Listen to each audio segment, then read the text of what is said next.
Hello there.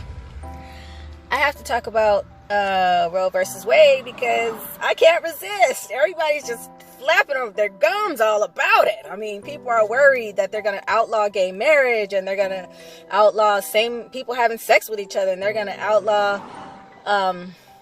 just anything. They're going to outlaw everything, right? The Republicans are coming. That's the big fear, and it's so bizarre. But I just want to tell a personal story that it's kind of embarrassing to tell, but I'm glad to tell it because it's my story and it's an important story to tell. All right, so I'm a woman who's had multiple abortions. I'm not going to tell you how many, but I've had a few.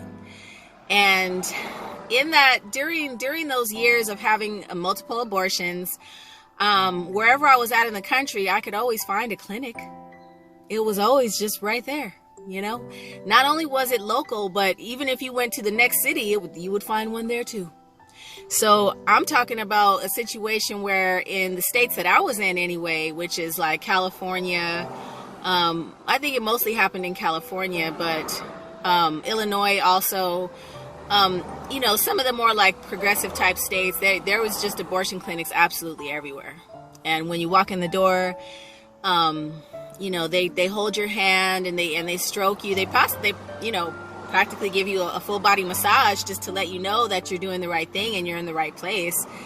They had an obligatory little interview that they would do with you when you would come in. They'd be like, "Are you sure you want to do this?" And then you'd be all in tears, because when you're hormonal and you're pregnant and it's the first trimester, it sucks and you're sick and your hormones are just like so upset and everything, and you just can't think straight. You can't think straight, and most of the people that are in the clinic at that first trimester are out of their mind.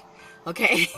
So they grab your hand, they say, "Are you sure this is what you want to do?"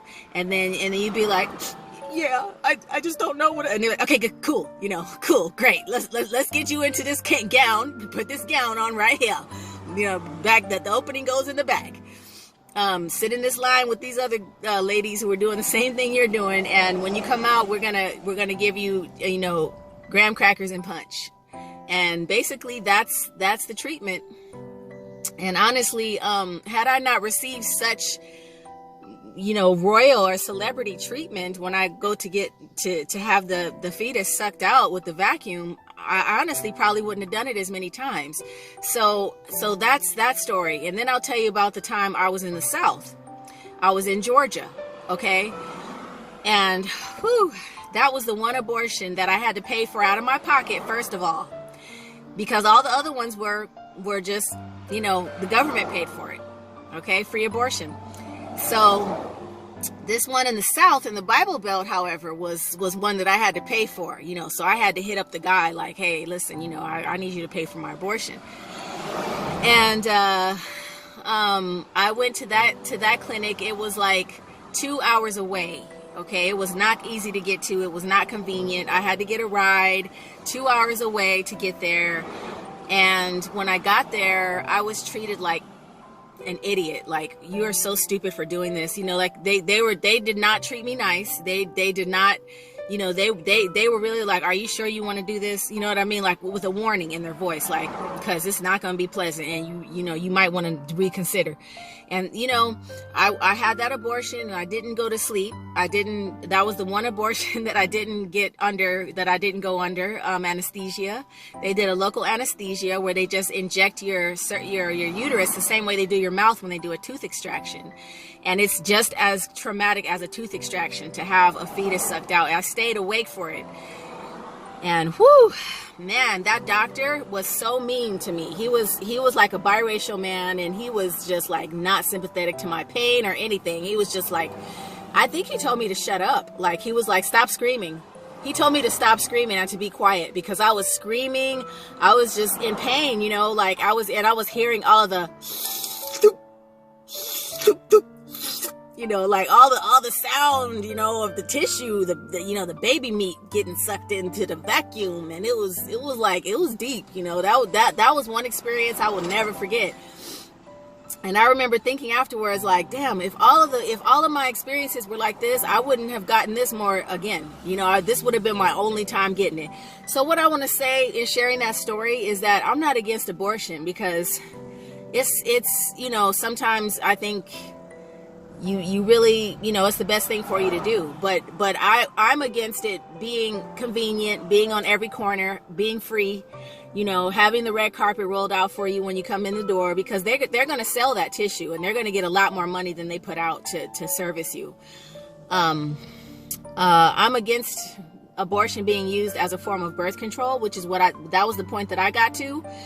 And both of the children that I gave birth to, I went through the consideration of those being abortions as well. So I don't think that, abortion should be outlawed. I think that's really going too far, but I think it should be damn inconvenient. It should be really inconvenient. And, if you're 5 weeks pregnant, I don't think they should even, I think you should have to wait like a week. When you first walk in the door at the abortion clinic, they should be like, okay, we'll take you in, we'll talk to you. You know what I mean? You're going to sit down and we're going to talk about this. What is your concern? What really is your problem here? And why do you want this abortion? Because I don't think, young girls even think about it. It's just the society has normalized it to the point of it becoming a form of birth control. And they're all up in arms now, like all of these people are freaking out, talking about they're going to make birth control illegal, make condoms illegal. I'm like, yeah, right.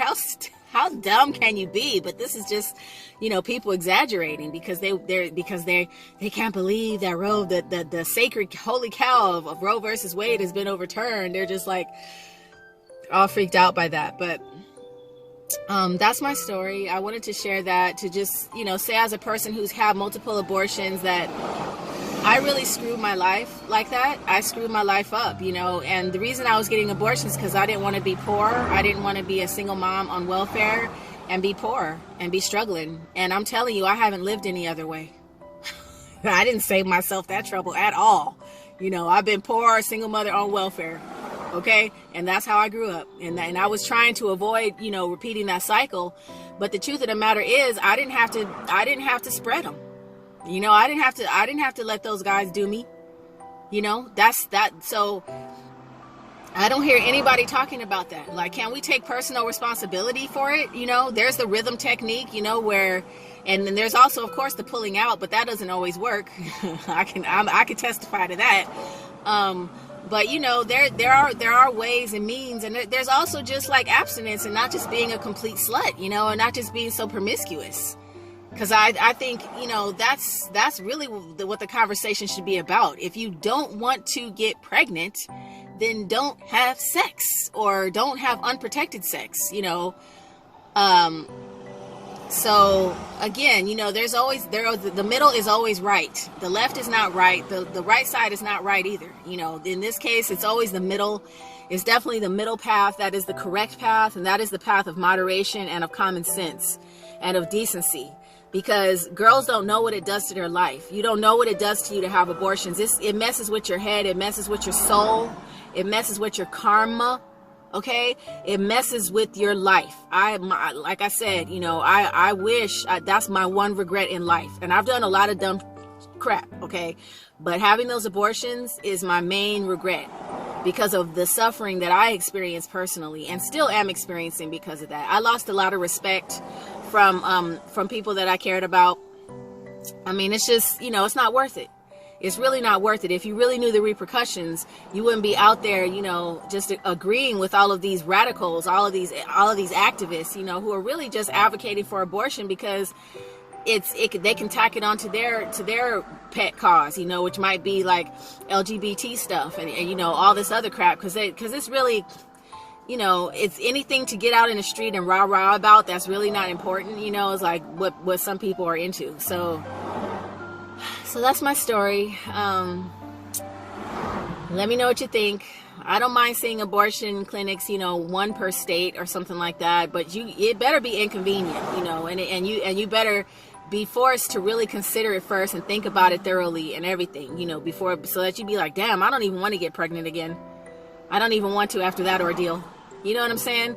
Make it so that girls don't even want to get pregnant again. If you don't want to get pregnant, you won't. That's just the bottom line. If you don't want to get pregnant, you won't. And that's, it's up to the boy and the girl. You know, it's both people have to take responsibility for that. So thanks for watching.